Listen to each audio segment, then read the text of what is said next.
and welcome to our session, Keeping Threats at Bay, the latest in cybersecurity. Hello, my name is Emily Jarvis, and I'm the Senior Manager for Events here at GovLoop. And today I have the added pleasure of also being your moderator, so thanks so much for joining me. And a special thank you to our sponsors, CyberArk Identity Solutions, Armis, Cloudflare, Broadcom, and Carasoft for putting on today's session. So let's get right to it, because if your agency's cybersecurity strategy was audited today, well, what would it say? And is your data and your systems, are they actually protected, or are there hidden vulnerabilities and outdated systems waiting to be exploited? Well, to answer those questions, our experts will break down the true state of agency cybersecurity preparedness, discover common weaknesses, spot gaps in coverage, and give you a clear picture of where defenses need to be shored up. It's going to be a very action-packed hour, but before we jump into all of that, well, I have a few housekeeping items to go over with you all. First things first, we have some great resources available for you on the console under the resources button along the bottom of the panel. This is also where you can learn a little bit more about our speakers, so make sure you check those out. If you need access to the closed captioning feature, just look for that show captions icon along the bottom right-hand side. Of course, we hope you don't have any technical difficulties, but if you do, send us a message through that Q&A tab, and my colleague will get you all sorted out. You can use that same tab to submit questions to our speakers, and we want your questions, so don't you dare be shy. Put your questions in early and often. You can, of course, also chat with your fellow Govies using that chat button in the bottom right-hand corner. And finally, we are recording this training, so check your inboxes tomorrow, because we'll email you a link so you can watch the entire session on demand. All right, with all of that housekeeping out of the way, let me introduce you to our speakers. Joining us, we have Ralph Hochbohm, who is the Chief Information Security Officer for the state of Washington. We also have Garrett Lee, who's the Regional Vice President for Enterprise Security Group at Broadcom. Anish Patel, who is the Head of Federal Civilian at Cloudflare. Matthew Schellbetter, who is the Director for Strategy for Civilian at Armis. And last but certainly not least, we have Kazir Sultan, who is the Vice President for CyberArk Identity Solutions. Thank you all so much for being with us today. And to better understand each of our speakers' perspectives on cybersecurity, I sat down for one-on-one interviews with them. And to get things kicked off, I sat down with Ralph from the state of Washington. Here's that conversation.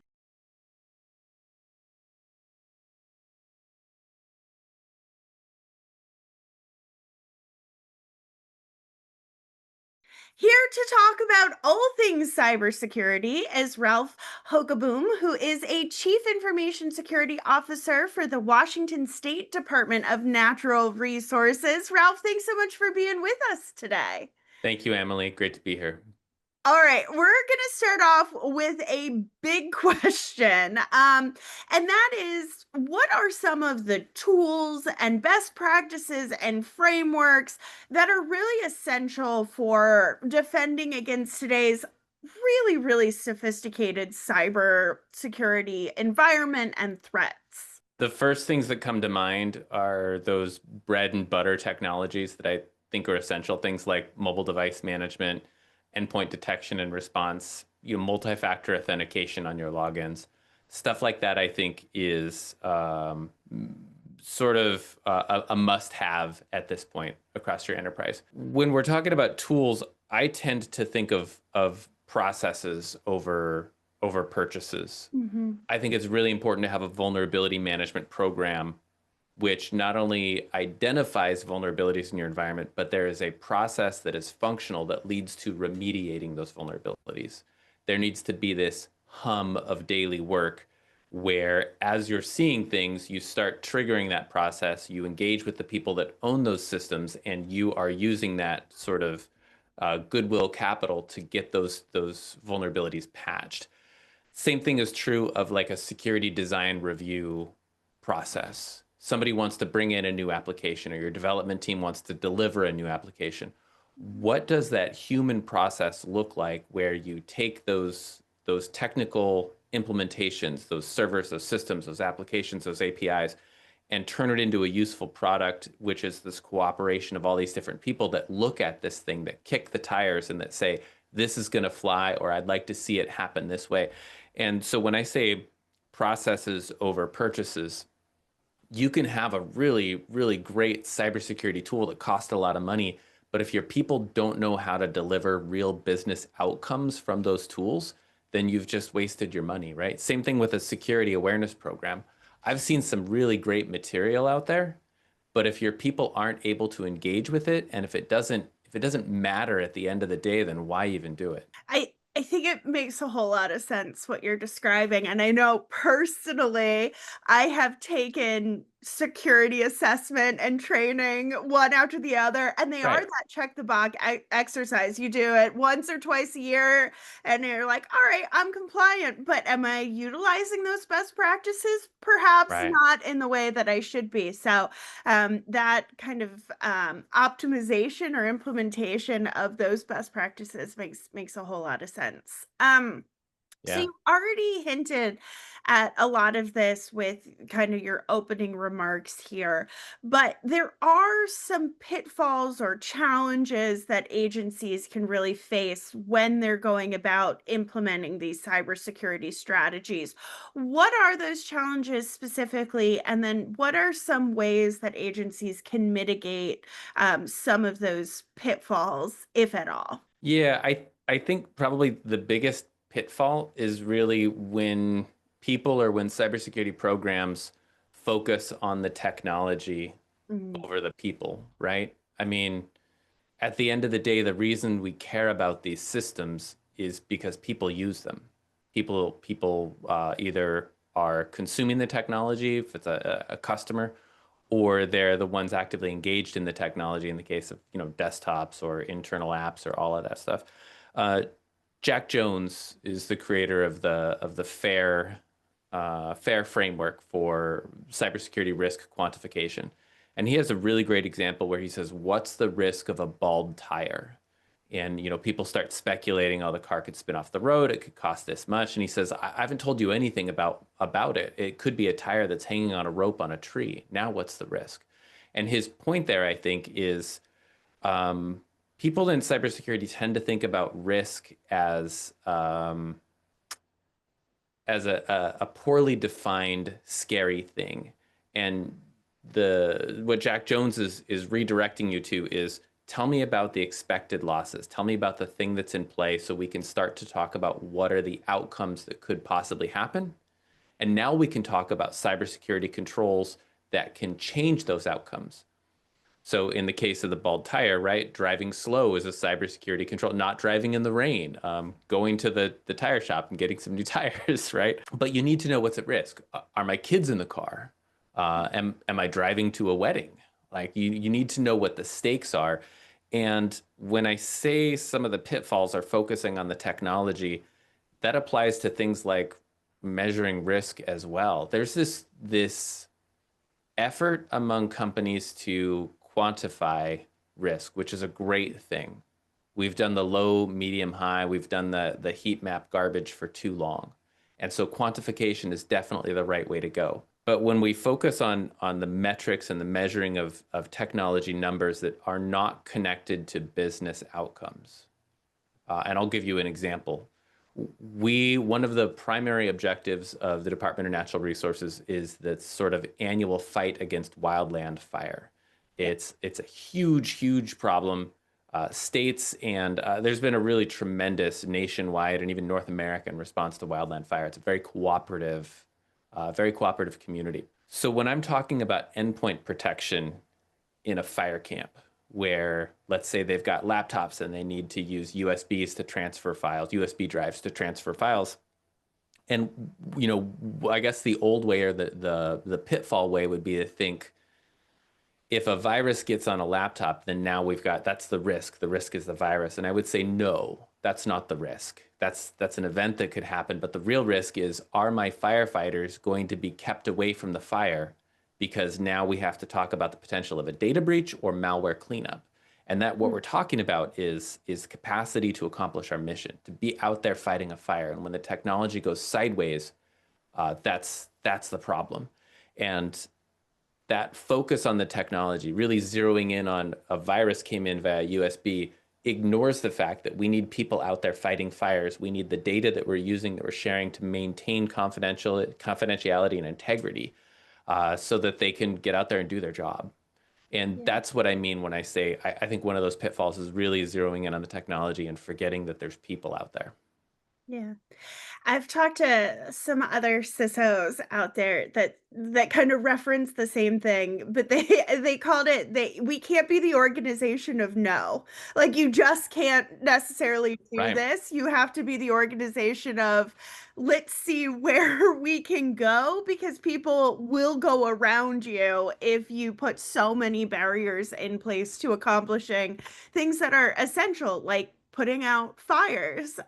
So I really kind of appreciate that perspective.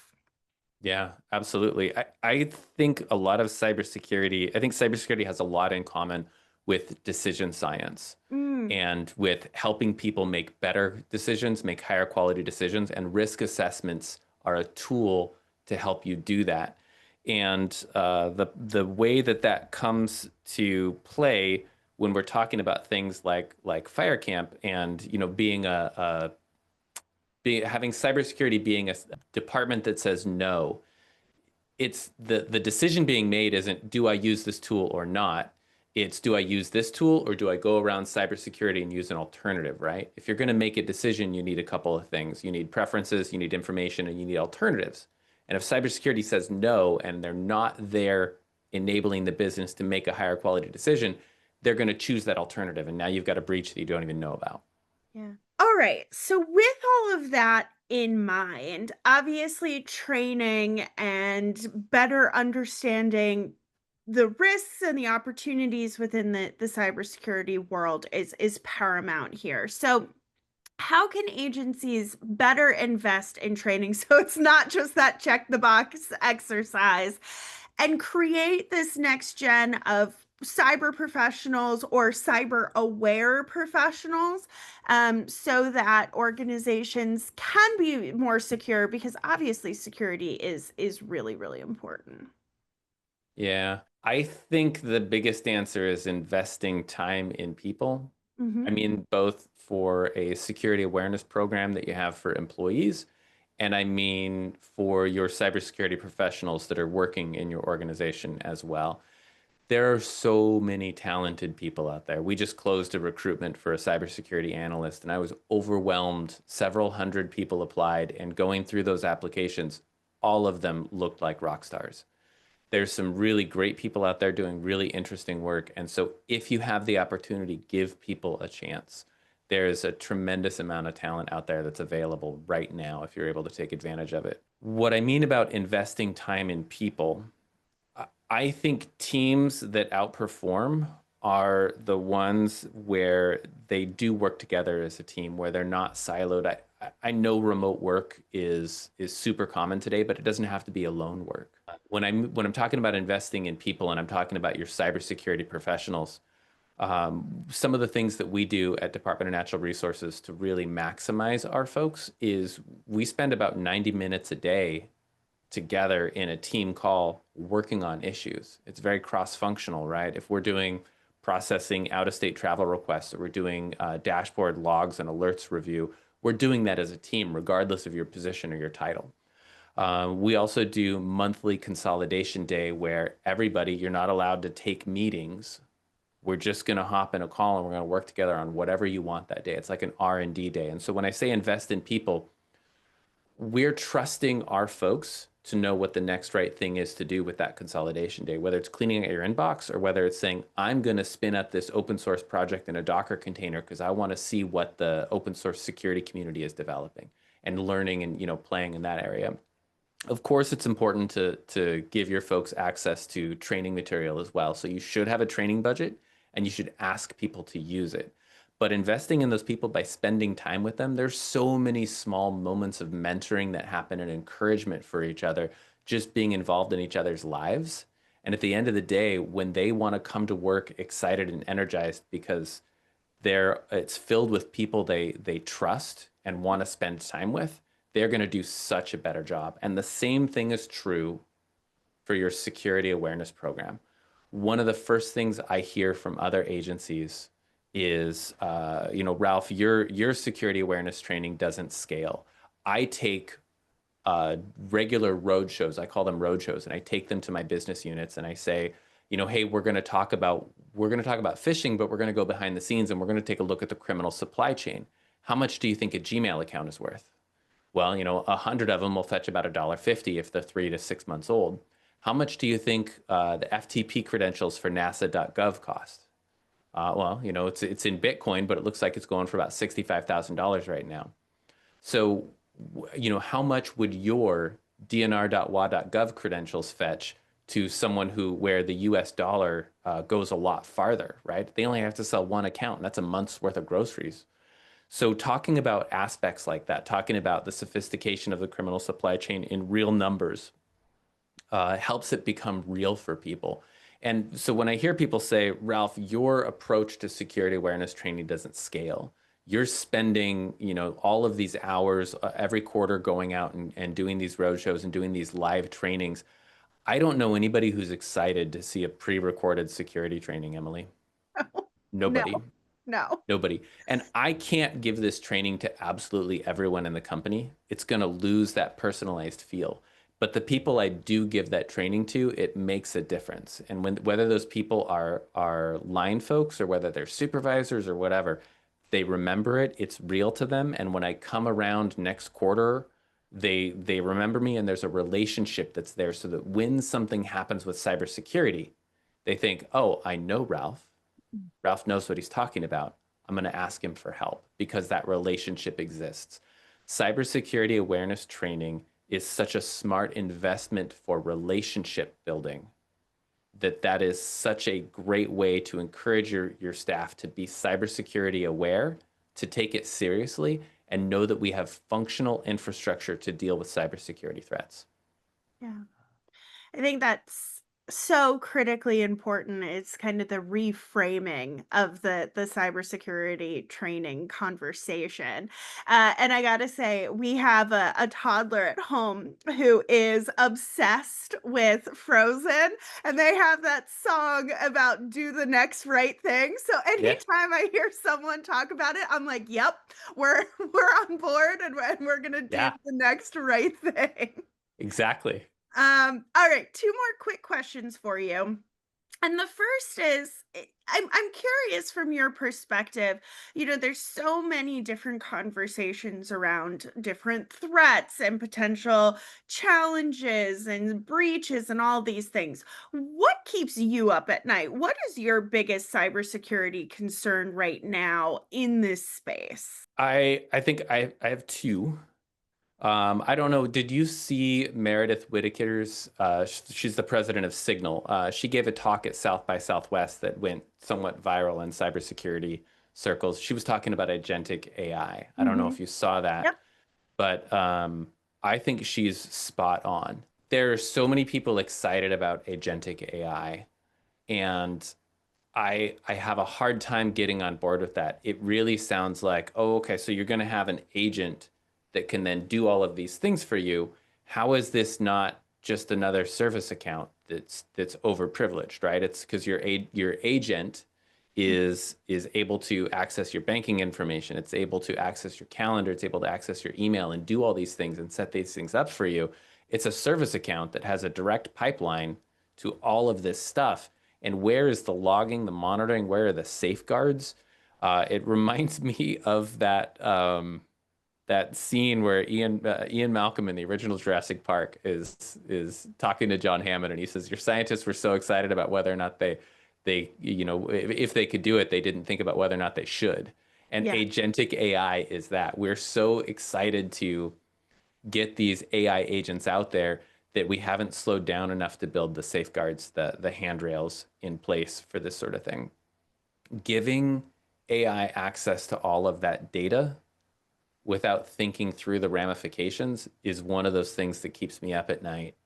And then I said that there's two. I'm also worried about data governance in general. It is so common for organizations to not know where their valuable data is and to not prioritize the time and the intention, setting intention around individuals having data stewardship as a job and having it as identifying it as the critical function that it is. And I think we're just as guilty of it as anybody else, but not knowing where your data is a recipe for disaster in an era where that data is becoming more valuable than ever. AI companies wanting to get their hands on it, attackers want to get their hands on it. I mean, one look at either the IBM cost of a data breach or the Verizon data breach and incident report comes out every year, and that number grows every single year. And if you don't know where your data is, you're becoming more vulnerable every year. Yeah.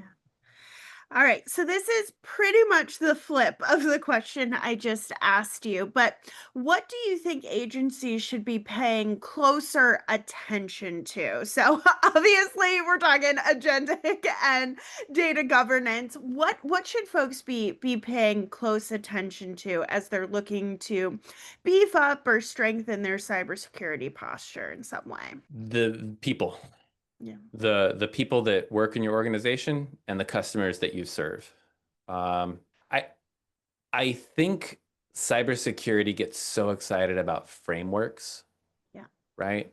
We talk about something like the CIS controls that let you harden systems, or OWASP, which lets you harden applications, or NIST 853, which is, controls for information systems. All of these frameworks center on systems or applications or technology. And there isn't a framework that centers on people. And the valuable thing is where the people are. It's the people that are engaging with the data. It's the people that get hurt when there's a breach or when there's a system downtime and that causes organizational outages or problems. And it's so funny that all of these frameworks focus on the technology and not the people where the real harm is actually suffered, right? It's like we're dealing with the symptoms instead of the root cause, and we're not addressing the root cause. When we don't take care of our people, I'm not talking about malicious insider attacks, right? Because sure, that's going to happen, right? Somebody's disgruntled and they're going to set a logic bomb or something like that, or they're going to be sloppy or exfiltrate data. The thing that's worse to me is indifference. When we don't bring people in as part of the conversation, when we don't take care of our own staff, when we treat workers like drones, we create indifference. And that is the most damaging thing to a cybersecurity program. If we're not paying attention to taking care of our people, when they see something like a phishing email, they're just going to hit delete or ignore it, or maybe they'll be curious. Maybe they'll click on the link and think it doesn't matter. And I want to work with other people as part of a world-class organization where it does matter, where we take care of each other and what we do is important. And not paying enough attention to the people, I think, is the thing that we should be doing more of, right? We should be paying more attention to our folks. All right. Ralph, thank you so much for sharing your insights with us today. We really appreciate it. You bet. Thank you so much, Emily.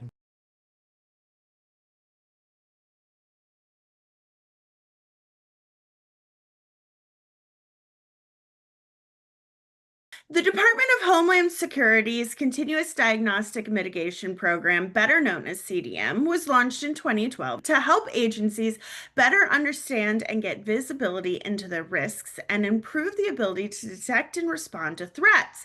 But the ensuing years, cloud mobility and the Internet of Things and other technologies have led to an explosion of unmanaged devices and greatly expanded attack surface. So, the original CDM solutions, which were largely based on premise systems, could not keep pace.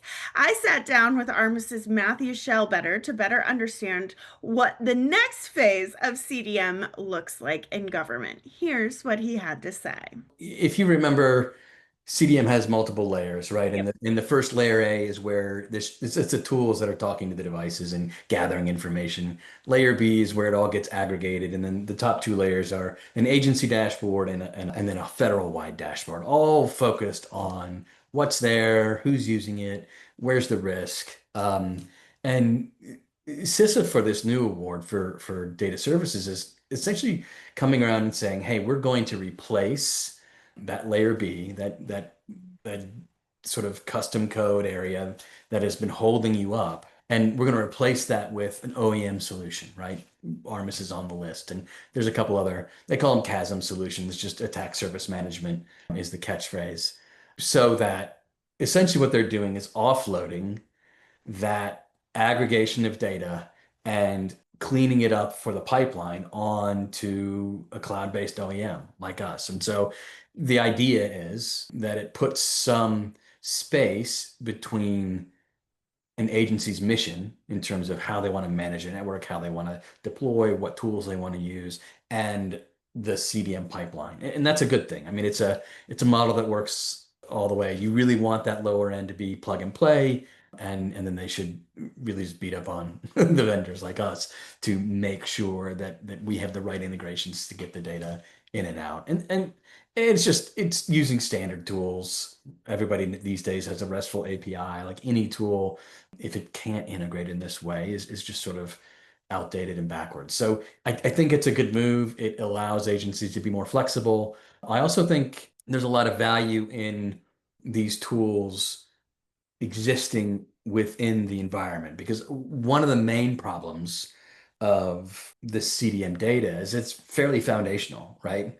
It is the inventory that everybody, whether you are in risk management or incident response or software management or operations, right? Everybody needs this same data set, right? And so, and this is goes back to why I think, there's a difference between who really was successful and who weren't in terms of leveraging CDM. So the people who were really able to get value from CDM were the ones that just decided, hey, this is important data and everybody needs it. And I'm tired of sending, spreadsheets around and uploading that spreadsheet into Splunk. And, Yeah. everyone, every time you get down an incident, the first thing you got to do is like, do I have the right data? Is that person still the right person to call? Is that system still where it is? Like you just got to validate your information even before you can get to doing incident response. So, and how many times is there a list in there and then, oh, that person has left. And so we knew it was good a few weeks ago, but now we're not so sure. So that's really the challenge. So the agencies that were able to take that data and really put it into their business process or the mission process were able to keep it fresh, keep it alive. And that's a really critical part of the process. And I think that's a critical part of this new instance because you couldn't interact with the CDM pipeline in the previous model until it got to your dashboard. And by that time, honestly, it was kind of too late, Yeah. right? You really want to operationalize that data ahead of time. And so that what you're actually sending is accurate. And that requires people who maybe are pretty, blindered on one system. Like this is what I know and this is what I'm responsible for. Great. Give them that look. Give them all the vulnerabilities, all the assets, and they'll know quickly, oh, that's not mine. That's somebody else's. They'll probably know whose it is, and they'll be able to tell you. But they know it's not theirs. And the folks that really were able to tie that in and I think with this new OEM solution, the folks that want access to the Chasm solution right off the bat with to Armis within their and use it within their mission, that is only going to help the whole CDM process work and will really help, down road. So if CISA has a big problem and they're looking at their dashboard and see that it's prevalent somewhere, you can interact through CDM, or you should be able to give CISA access right into, our tool and work together the problem closer to where the problem is. And so there's a lot more value in terms of having, a cloud-based solution at this layer to facilitate both better data quality, better hygiene, and better interaction with CISA. And all of that means just having more eyes on it on a regular basis, I think. And that's to me where agencies really need to be thinking about engaging the process this time really is critical and foundational to their mission. Thanks so much, Matthew. I always appreciate a good level setting when it comes to where a government program like CDM is and where it's headed in the future. So, thank you so much for sharing your insights with us today.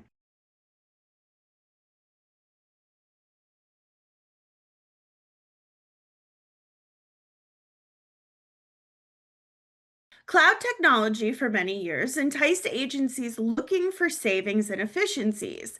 Organizations pursued cloud first policies that migrated data and applications away from on site infrastructure and into the control and, at least in part, of cloud service providers. But the cloud was a too good to be true for agencies that face cost overruns, and many did.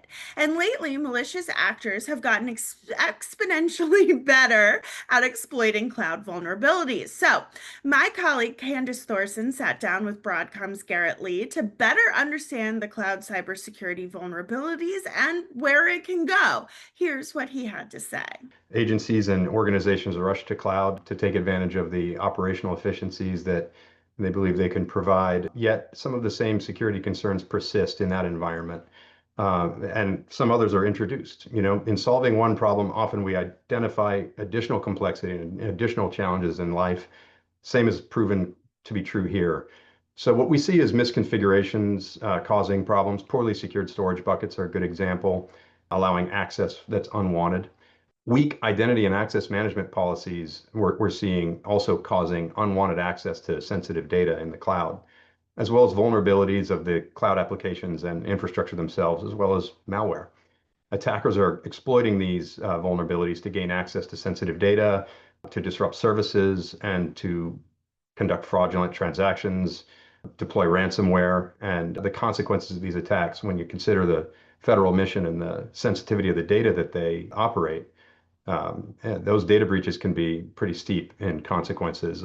And again, service disruptions to public services, to mission impact, it's pretty significant. So even when government agencies know that this is a problem, why is it so hard for them to fortify their cloud protections? Why is it a challenge? Well, first, the requirements are steep. Yeah, as I mentioned before, the stakes are high on the sensitivity of the data itself. But agencies have to comply with stringent regulations related to data privacy, to security, to information management, how that data is stored and managed. So that means they need a really robust framework to put continuous monitoring in place. All of this while managing the complexities of a cloud environment. That's a pretty significant challenge. So add to that, the traditional challenges that security teams and IT teams face, like legacy systems, limited budgets, and that one's huge in this context, as well as the need for a skilled labor force. So ensuring that all those control points are managed while handling an explosion of data. So protecting that sensitive data from cyber attacks is a major concern. Cloud, again, solves some problems, but it also creates some others. So this means they have to implement access controls. That's a challenge. Addressing insider threats. They have to manage vulnerabilities in the cloud infrastructure itself. So that it has unfolded considerable complexity for them. So what's the high level solution? What's the overall way that agencies can secure their cloud platforms from nation states, but other bad guys, other threats? Well, first, I guess, like everyone's going to say, there's no magic bullet. And it's true. There is no magic bullet here. It's going to require consistent effort to thwart the efforts of nation states, other malicious actors. So a holistic approach to security that combines security controls, policies, and procedures, things like encryption, the basics, right? Encryption, strong access control, regular updates and patching, that kind of hygiene, security automation, an extensive incident response plan. These are also critical in cloud environments to protect against advanced attacks.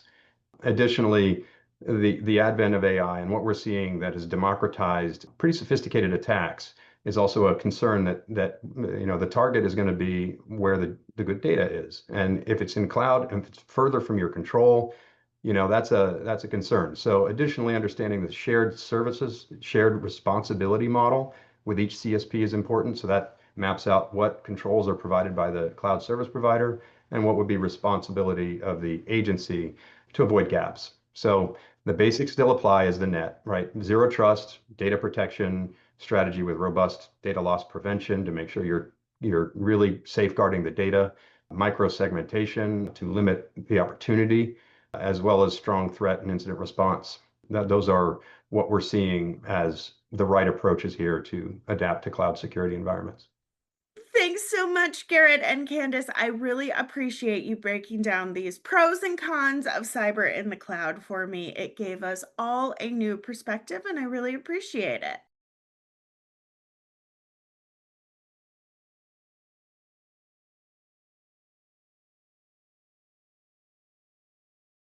Internet connectivity is at the heart of most digital transformation efforts as agencies look to provide employees or constituents with quick access to applications or services.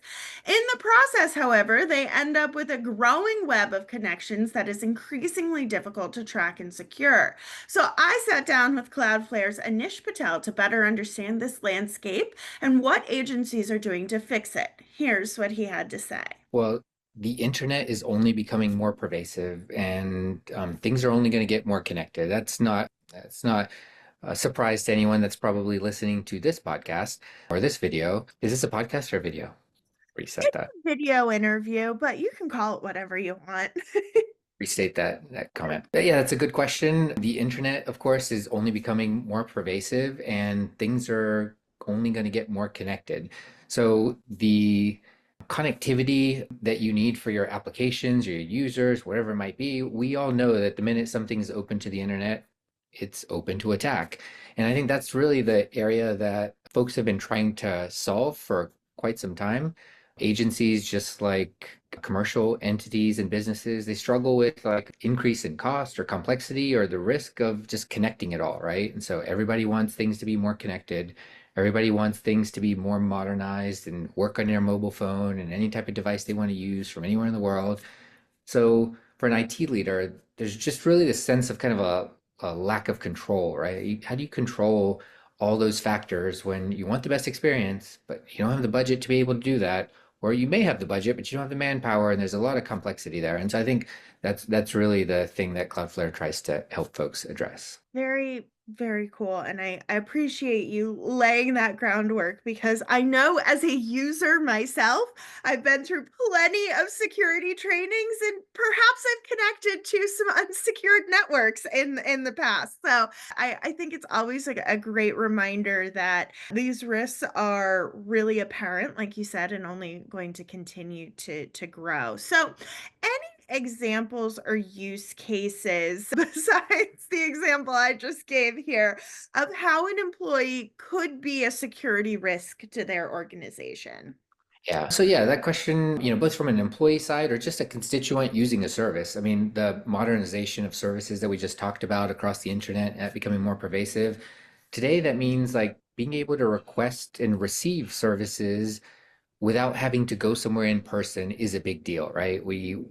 For through the COVID period and now after, people just kind of expect, well, even for going to your doctor, you don't always need to show up. You can do telehealth. Or if you want to travel now that restrictions are open, well, you need a renewal of your passport. Like, why do I have to go into a post office to do that? Which you don't anymore because the consular affairs has modernized that, right?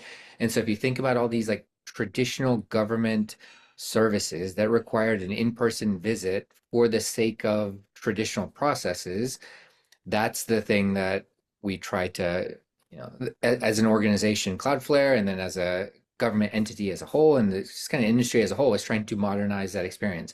For an employee, that means like, well, if we're digitizing something that was written down on a form and put in a binder to now being obviously available online in digital form, it is susceptible to an attack. And that risk reward scenario is something that everybody struggles with, but everybody wants to lean towards the convenience of that customer experience and being able to do it remotely.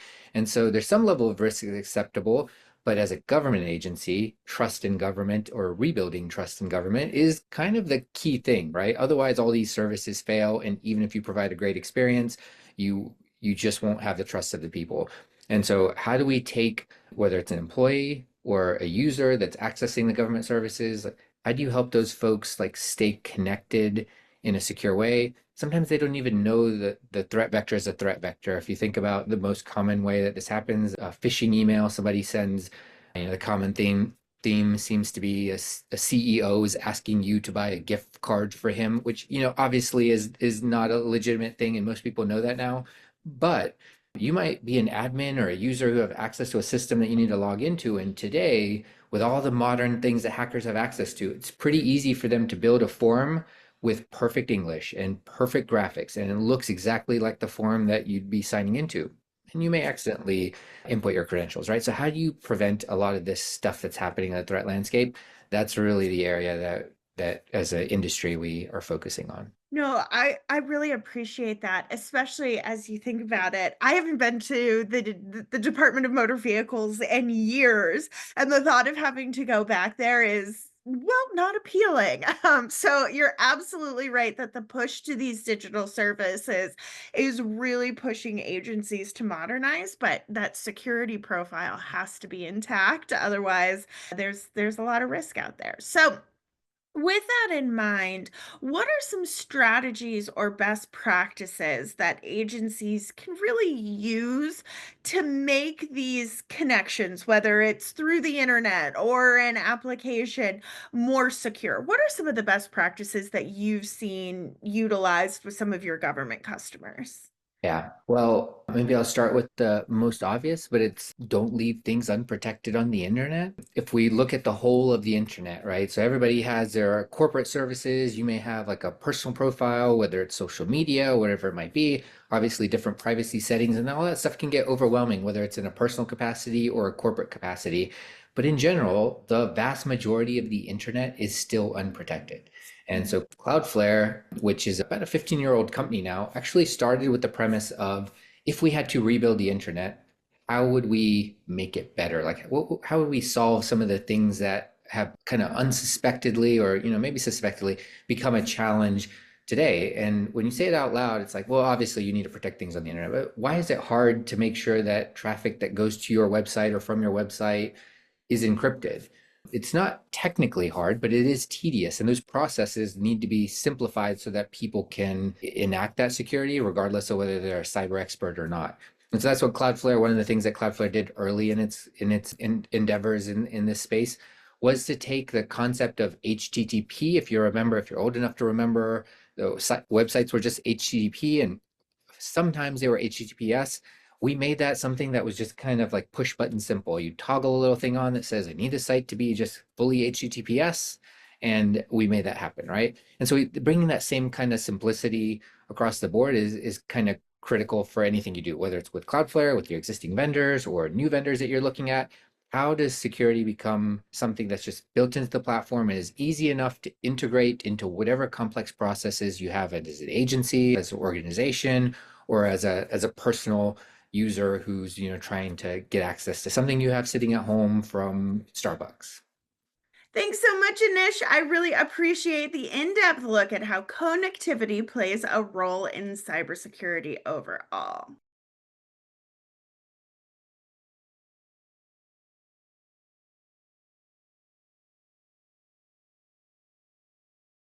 Many agencies are realizing that their legacy identity based security solutions are beginning to age out, and it shouldn't come as a surprise. Identity solutions have played an essential role in cybersecurity for more than 20 years, with an evolving set of tools and tactics for identity and access management, privilege access management, governance, and more. But the earlier generations were not designed to address the complexity of today's IT environment. So, my colleague John Monroe sat down with CyberArk's Kazir Sultan to better understand this dichotomy. Here's what he had to say. So here at CyberArk, we talk a lot about identity security. It is our kind of the main industry that we operate in. And it is an evolution of an industry that's been around for well over 20 years. The term identity security is new, but for the most part, the identity industry and kind of the solutions and the products that live inside of identity security today, again, have been around for many, many years. You may have heard of them in different names, such as identity and access management. There's identity governance and administration. There's privilege access management. And then there's a variety of other kind of components that make up identity security. So again, that's what I would think about. Again, you would be already familiar with those, having deployed them from all different types of solutions that have existed in the past. What we're seeing now is that we're in what I would call the third or fourth generation of these identity solutions. And when we talk to agencies, when we talk to even enterprise companies, they tell us that they're like one or two generations back. And they're looking to kind of skip and get onto something more modern, especially because the demands of their organizations are increasing and they need the agility. And what users are expecting in terms of an experience is also, rapidly moving forward. So it's important that agencies are also thinking about that digital transformation, and they're also in a hybrid era too, because they're adopting SaaS and they've got kind of previously self-hosted solutions all being utilized together. And it's really important that we can kind of bring something that gives them like a solution for the next 10 years. All right, well, let's talk about some of the drivers for that. What are some of the big challenges or the big pain points that agencies face around identity right now? Yeah, you know what? The first thing that comes up is moving to the cloud.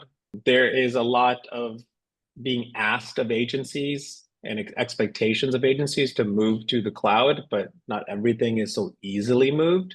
That comes up a lot in our conversations. A lot of the technologies that you would buy, that even we sell to enterprise organizations, they are reliant or they're heavily dependent on technology integrations with third-party applications and solutions. So therefore, everything needs to either work together or we need to figure out a way to make something standalone that agencies can use as well. That ends up being kind of a bit of a challenge that we have to work through along the way. Security is the main part of kind of identity security, as you can imagine. Having said that, the more you talk about security, the less you're talking about all the other aspects like productivity or scale or logistics or deployments and things and so on.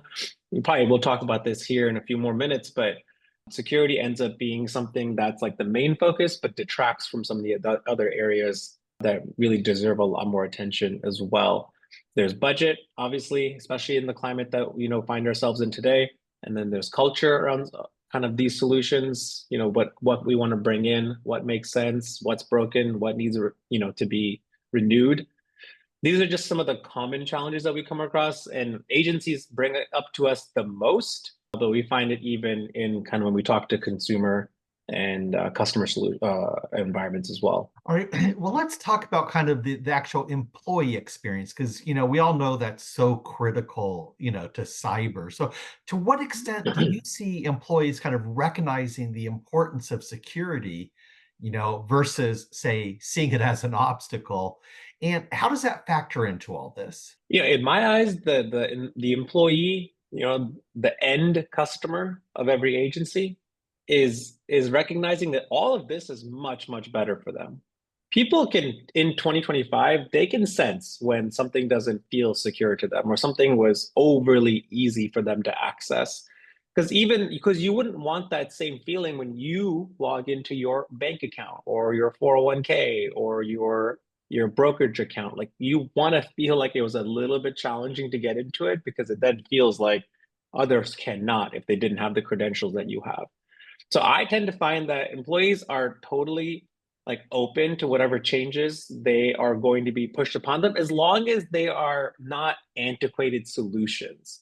If there's something modern, right? If I have to download an app on my phone, if the app doesn't feel like it was made in the 1990s, if I have to do some sort of MFA factor, I'm not just going back to the basics of doing like a difficult like SMS MFA factor, a push notification, a fingerprint, a Face ID. Much more preferred, a lot faster, very seamless. We're all very used to those types of methods. There's no reason why you can't bring them into the enterprise or into an agency. And even today, now, most organizations are pushing towards more of a passwordless like options as well, which then eliminates a lot of the kind of the back and forth between the employee and the service we're trying to get to. Kazir and John, I really appreciate you both breaking down why now is the time to take a identity first approach. It gave us a lot to think about, so I really appreciate the perspective. I want to thank our wonderful speakers for sharing their insights with us today. Just a few quick reminders that we do have those great resources available for you to download, so make sure you check those out. And like I said earlier, tomorrow we will send you a link to the on-demand version of this training, so look for that in your inboxes. But on behalf of GovLoop, CyberArk Identity Solutions, Armis, Cloudflare, Broadcom, and Carahsoft, I hope you enjoyed today's session. And as always, we really appreciate and value the work that you do, so thanks for taking the time out of your busy schedules to join us this afternoon. Have a great rest of your day, and we'll see you at our next training. Bye!